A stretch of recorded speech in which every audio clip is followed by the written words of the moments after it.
My name is Samuel Canseco. I was born in sunny San Diego, California, and in my family, I am part of the first generation to go to college.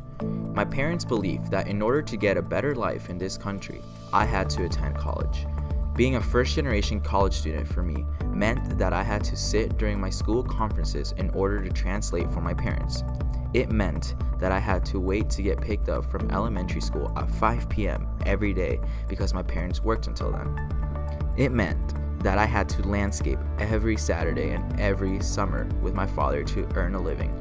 Neither one of my parents attended high school, but they wanted to make sure that their kids continue with their education so that we didn't have to work under the hot sun like them. Despite my parents not being able to help me with my homework past 4th grade, they always supported me in every way that they could. I detested being picked up at school in a gardening pickup truck. I was embarrassed if people found out that I slept in a living room with my brother, or that my dad was a gardener and not a doctor or lawyer like most of the parents of kids in my school. I was ashamed of my culture while being in a school where I was the only Hispanic in my grade. I started to drift away from regional Mexican music and attempted to fit in my new high school as much as I could. I found myself wearing a mask that was created in hopes to fit in, but rather than helping me, it was causing pain and self-hatred.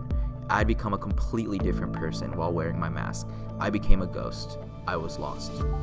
After seeing my parents work endless hours under the sun in order for my brother and I to have what they once did not, made me realize that being ashamed of my parents' hard work was not the solution.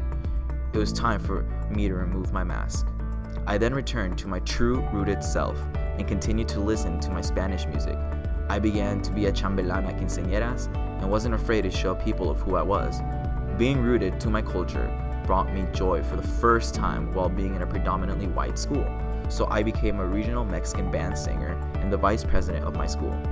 Being rooted in my culture shifted self-hatred to joy and inspiration. In those roots, I found my true self.